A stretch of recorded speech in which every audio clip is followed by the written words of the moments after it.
So FREEWELL just announced the K2, maybe the most versatile and revolutionary VND filter system on the market. I have tested that for a couple months. I've tested it also on professional client shoots, and I have a pretty good understanding of what the filter can do and what it can't do, and if what it claims to be is really true. So, coming up.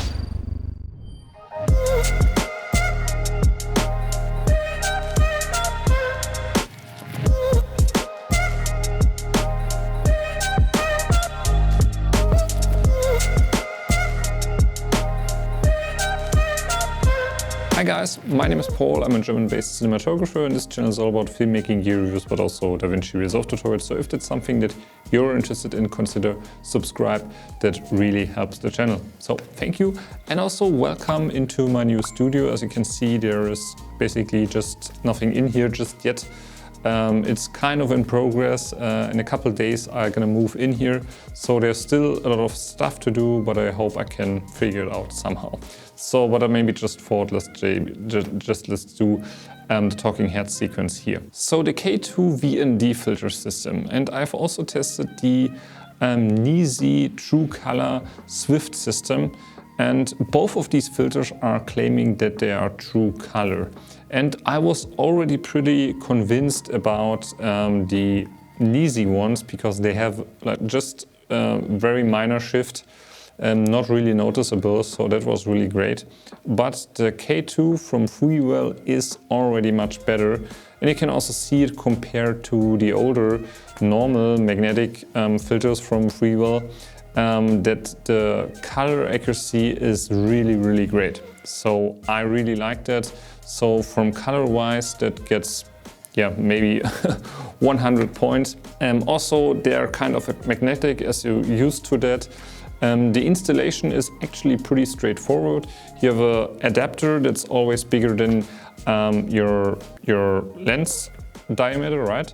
And you then just screw it on, and you can have a VND base, and then you can just magnetically install the VND. And if you twist it, then you have a CPL, so that's really nice. We also know that from the other version that they released, I think it just was a year ago or something like that. But this one is a real step up in terms of color accuracy. I didn't see any kind of X patterns, and I also didn't see any kind of weird artifacts. So, and also sharpness is pretty much under control. But they have done one thing which is really great, and it's really like kind of a matte box system, because you can release kind of a hook on the top right there to even further slide in some square filters. So now you can use a gradient filter, which is great, I think, also for photography or kind of some filmmaking scenarios. That's really helpful. They have this streak filter that gives you kind of these, let's say, anamorphic flares. So when you have the CinemaScope and everything, it looks pretty convincing, I think. And they also have a mist filter. And what I didn't like about the last mist filter that they released, the contrast there was too much reduced. So that was something that I didn't really use. And this one here does a pretty great job. It's kind of on the step with the Tiffen Black Pro Mist of a 1/4 strength. So I really like that. And also I used it on a professional commercial shoot. As you can see right here in the images, I used it inside to get my aperture down to T2.1 to get most shallow depth of field. And I used, I think it was like 2 stops of it, something like that. And the images are looking great, and no color shift, and also with the mist filter installed, it looks pretty great. So the only thing I would say which I don't like is kind of a design choice, because if you look at it, it looks awkwardly big.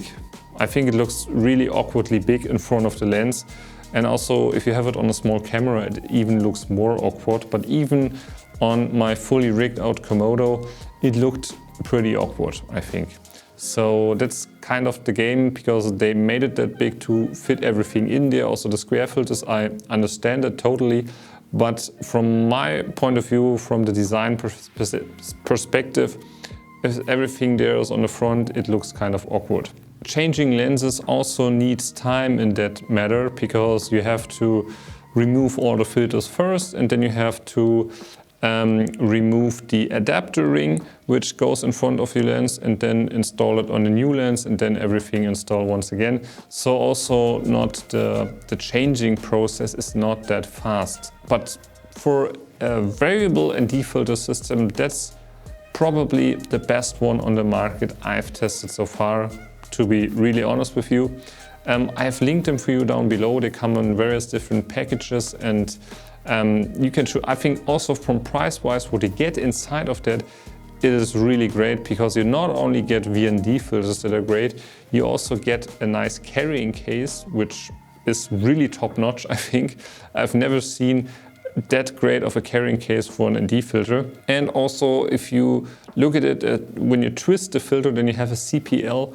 That's also kind of a game changer. You don't get that with any other brand, so I really like what FREEWELL did here. But with the few quirks that I just mentioned, I think it's a pretty solid system, and I really like using it in the near future on my upcoming projects. If you have any further questions, you know that game, just drop them down in the comments below, and I'm gonna see you in my next one, and hopefully the studio is ready built out by then. Cheers!